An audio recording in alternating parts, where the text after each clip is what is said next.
Hello and welcome to DFS Coach Talk.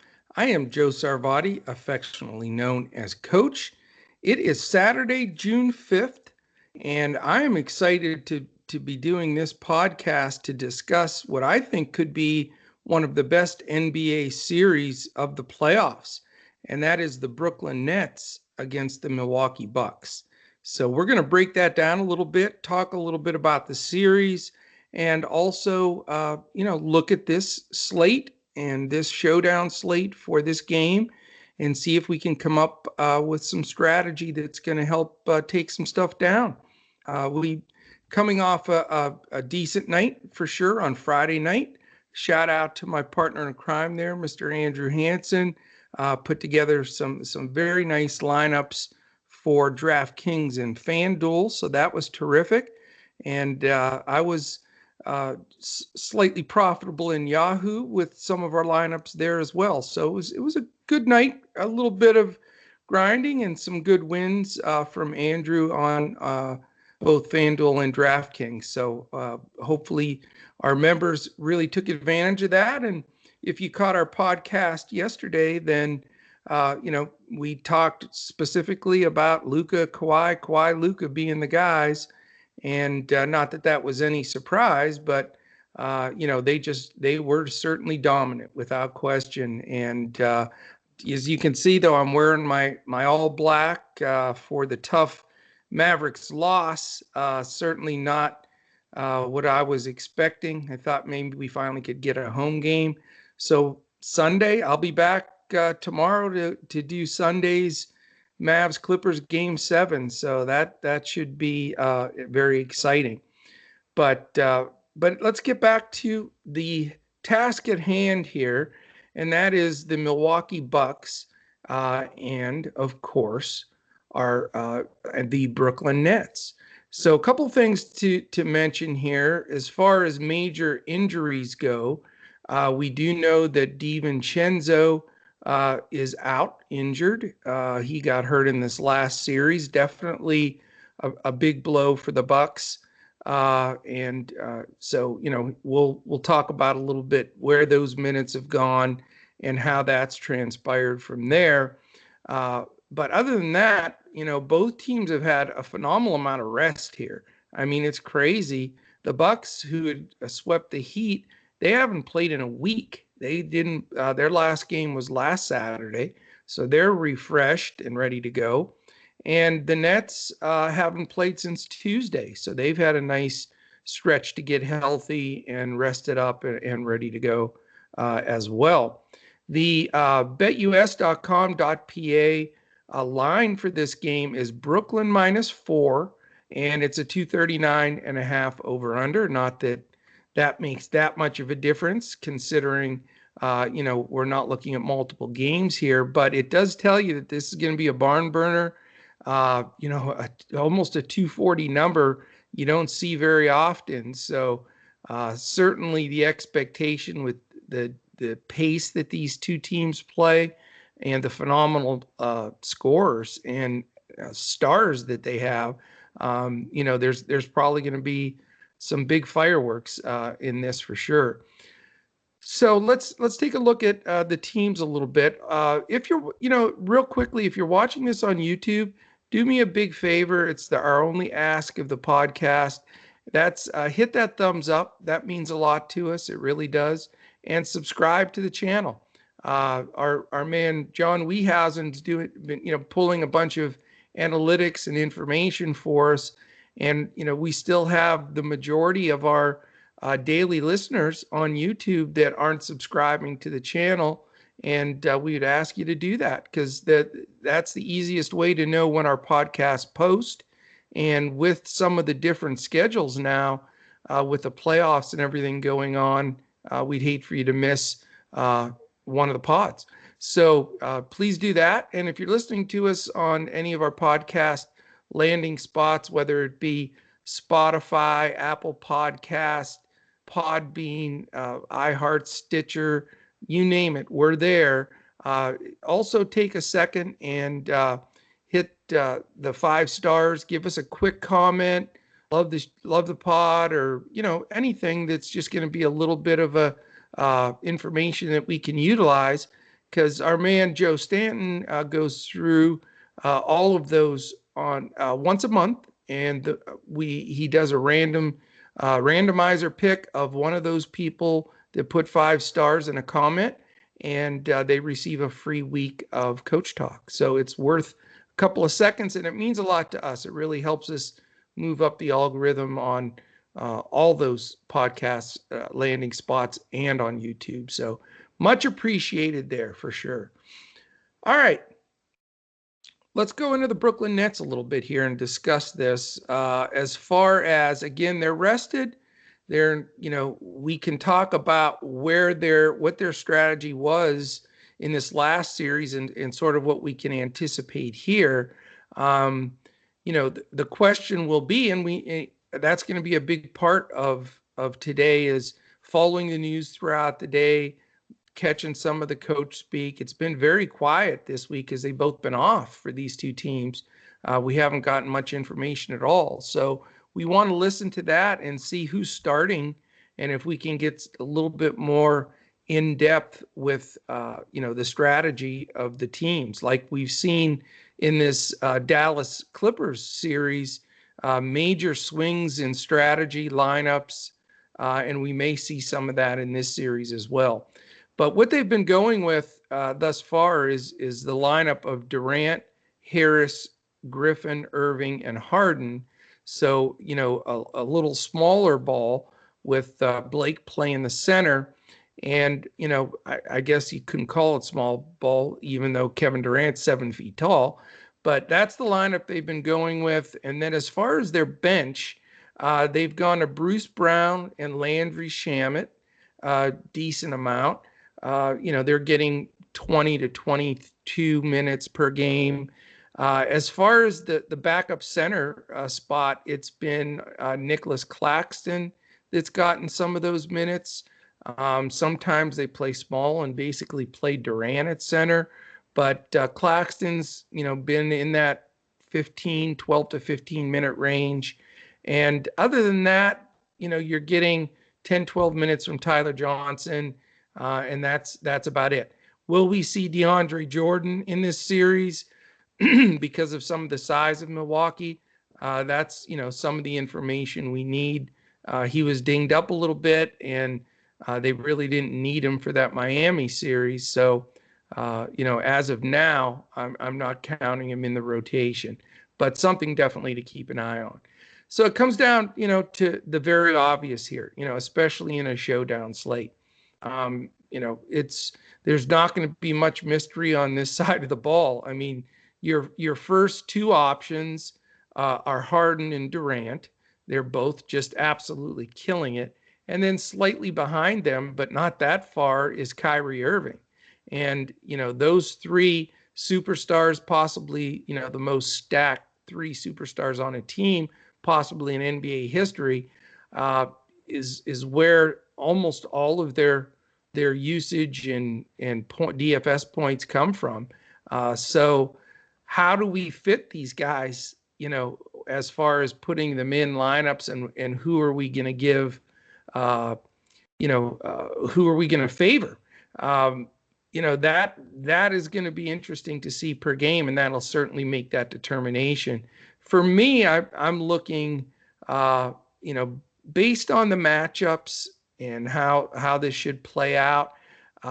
I think that they're going to have Milwaukee's going to have a little bit tougher time trying to determine what their matchups are going to be, because it comes down to this. I really respect Drew Holiday and Giannis. I mean, as far as defensively, they're all NBA kind of defense caliber. So, Giannis, I'm sure, will get a lot of run on KD. And I would assume Holiday will tackle Harden, but that question is to be determined. Will he get some of the time on Irving as well? I assume on Harden. So what it does is leaves a little bit of difficulty here, I think, for their cover of Kyrie. I think Kyrie could be the wild card here. And if we look at shots that have been taken and usage, Uh, there is a slight edge for Harden and Durant, but it's not a big spread. I mean, it's, the last game, for example, Harden took 17 shots, Durant 16, Irving 14. So, you're going to get certainly in stretches a lot of Harden or Durant, but in their rotation, when Irving's in there handling the ball, specifically when Harden's out, he's going to get up a lot of shots. They all played about 38 minutes. I expect that to be fairly consistent. And, I do for this first game, a bit contrarian here as far as trying to determine captain spots and those kind of things. But, I definitely want Kyrie on my team because I think that the matchups favor him the most. And I don't think he's going to be owned that much because everybody's going to be trying to jam in some combination of Durant, Harden, and Giannis. And then they're going to be looking at a little bit of Middleton and Holiday and then Irving. So, some of these guys are going to get lost in the shuffle on these small showdown slates where you're trying to plug guys in. Now, salary comes into play on DraftKings where, you have to pay up if you have them higher in your multiplier. But on FanDuel, it doesn't matter. So, it's been easy with guys like Luka and Kawhi because, they're going to dominate. But in this game, you've got 6 potential guys that could really blow up the slate on any given day. More so, the 3 of them in Harden, Durant, and Giannis, but not far behind for the other 3, that I mentioned in Kyrie, Middleton, and Holiday. So it definitely gives you a chance to build some different lineups. On DraftKings, it looks like the best strategy for me, at least in game 1 here on DraftKings, is going to be to try to find a little bit more reasonable captain so I can afford to put some of those other guys in there. It's a strategy that Andrew uses all the time, and it works very well. It was actually the winning strategy yesterday with Boban actually being the optimal captain, and then you were able to fit in Luka and Kawhi and a few other decent players. So, the strategy here on DraftKings for me is where do you go for that secondary guy that will help you to afford, multiple studs underneath.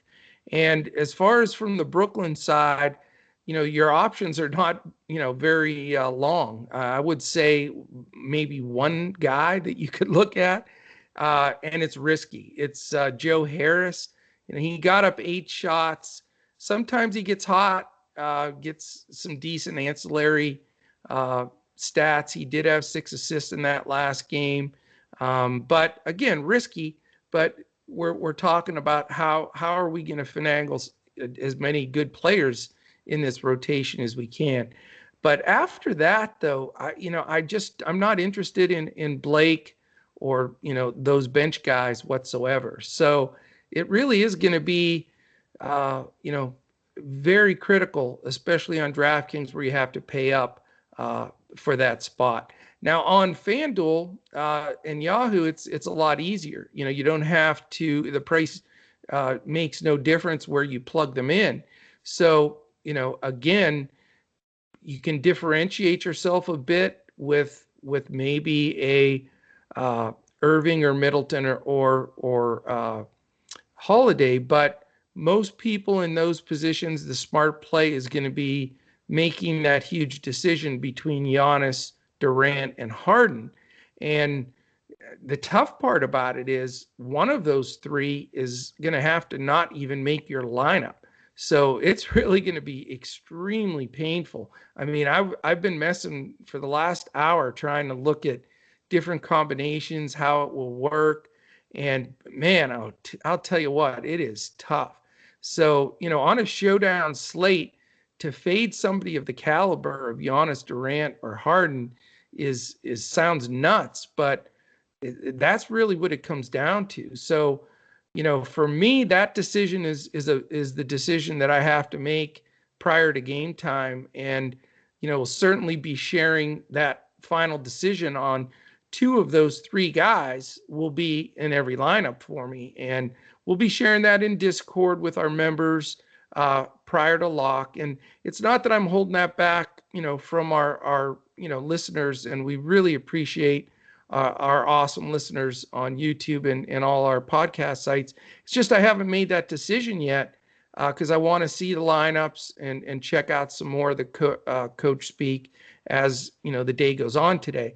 So, that's the first decision. So one of those guys will be my captain on FanDuel and on Yahoo, and the other of two of those three will make my lineups, and then two of the three also will be on DraftKings, possibly not in the captain spot.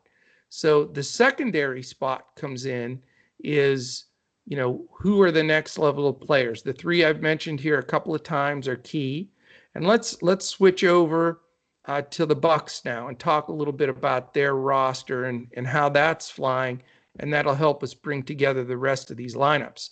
As we stated, obviously, the three stars are there, but as far as the two guys actually three guys that you could consider in that third flight, that would be Brook Lopez, who did have, a wonderful game the last game out, 11 for 15 from the field, 8 rebounds, but hit or miss. Sometimes he's,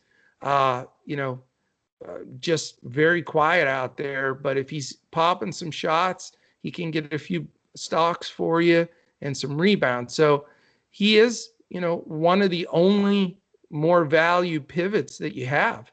The other two guys that I mentioned here now are Connaughton and Forbes. Certainly not sexy picks of any kind, but those are the two guys that have absorbed the DiVincenzo minutes. This would have been a good spot for DiVincenzo if he wasn't out. But, the two guys that are there, certainly you can hope one of them gets hot. Forbes has been shooting the ball a lot, and he's been hitting shots.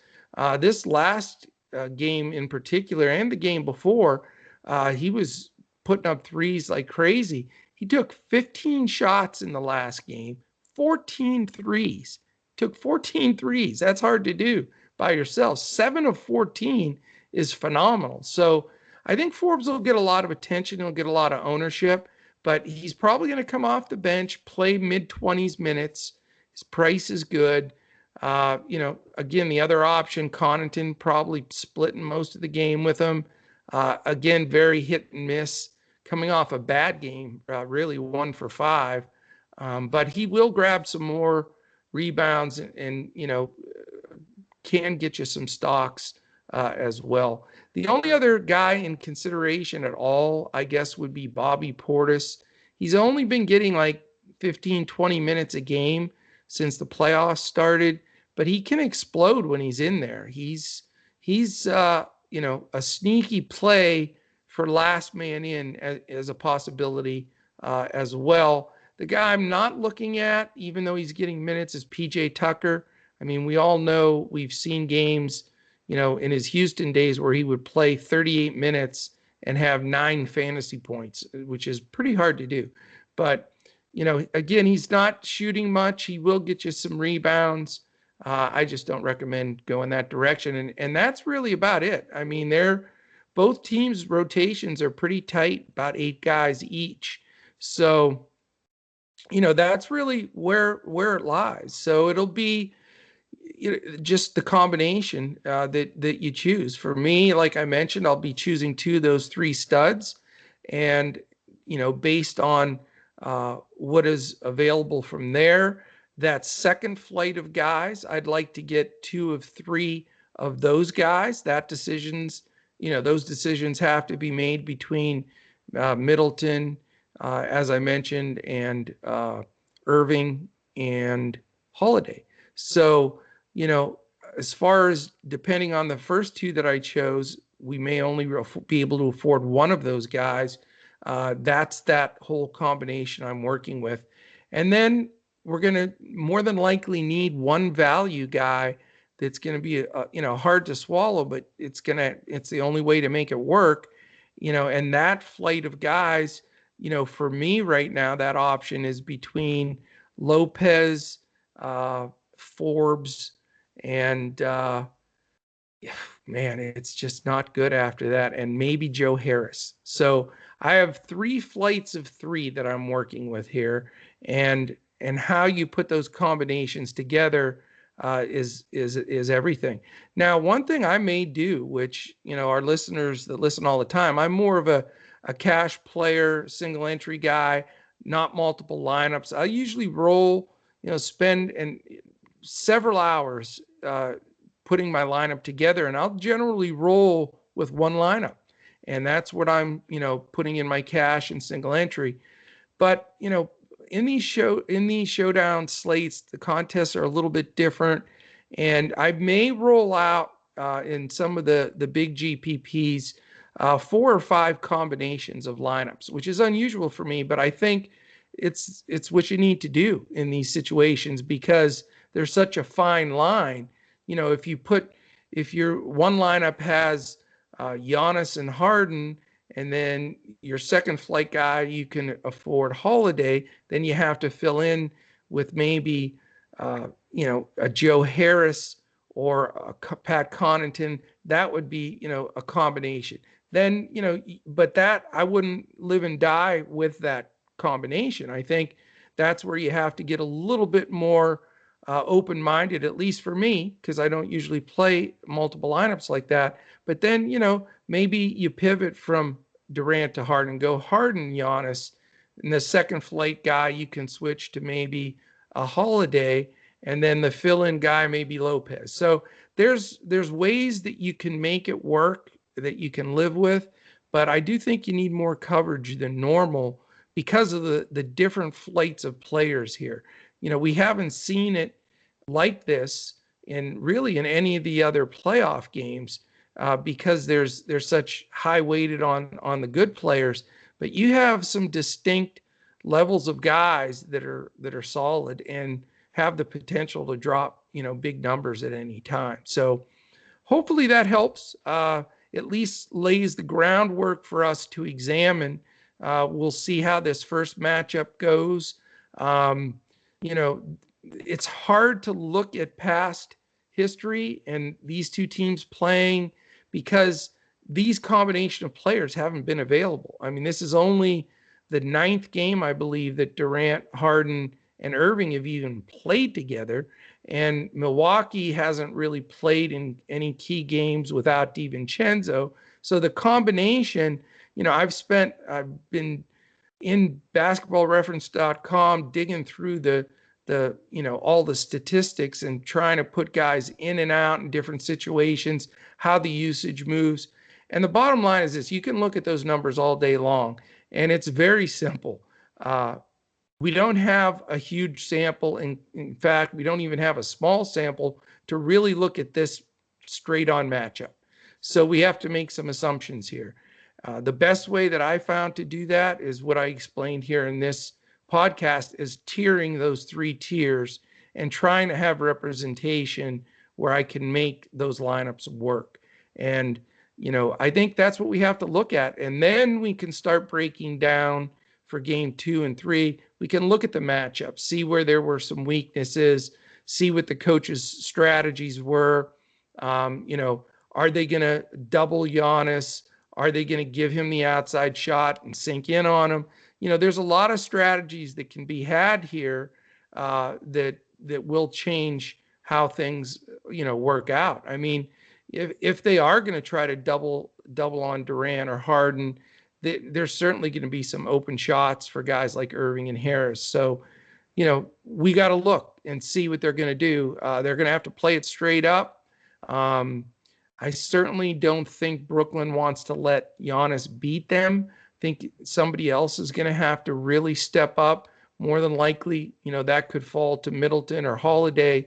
But Giannis is Giannis, and we all know that when he's in a groove and he's going, there's not a better DFS points per minute player in the last 4 years, in 3.5 years, than Giannis. I mean, he often breaks that incredible barrier of 2 DFS points per minute which doesn't happen very often. So, you know, can they contain them a little bit? You know, that's yet to be determined. But, you know, something's got to give. That you can't put tons of pressure on everybody. So we'll find what the gaps are. I'm going to try to build those by tier this first go around. Hopefully, you guys can use some of this information to do that as well, and gals. And then we'll really dig in. You know, the next game of this series will be when Andrew and I can break it down this week and say, here's what happened in game one. How are things going to shift? And generally, when we walk through things like that, game script them out, you know, we have found to have some really good success. So this first game, you know, I'll say right off the bat, you know, we have a 1 through 5 crowns rating that we utilize on Coach Talk. And, you know, usually a lot of times we're in that 4 crown, a 4.5 crown, even a 5 when we love lineups. But because this is the first game, because both teams have been off one a week and 1 5 days, and we have to see exactly what, you know, I need to examine a little bit first. So I'm going to go a little lighter than I normally do for this game. It'll be about a 3 crown slate for me. And I think it's just wise to do. Now, you know, if you come and join us at Coach Talk, we'd love to have you. DFSCoachTalk.com. You can sign up with us for as little as a 3-day pass for $10, or you can join us, you know, for a terrific package we have right now, which is a 2-month membership that we're doing specifically for these NBA playoffs. It's only $111, and it gets you everything that we have, not just basketball, all of our baseball lineups, all of our golf, everything that we do. You know, it's an all-inclusive membership. So either one of those, you're welcome to sign up for. If you have any questions, you can catch us on Twitter at DFS Coach Talk. I am at Joe Sarvadi, JoeSarvadi. Andrew is at Language Olympic. And we would love to have you come aboard. We certainly will continue to break these games down, you know, walk through them, game script them, and give you the best chance to be as successful as you possibly could. So if you haven't hit that thumbs up button yet on YouTube and hit the subscribe and alert up in the corner, please do that now on the way out.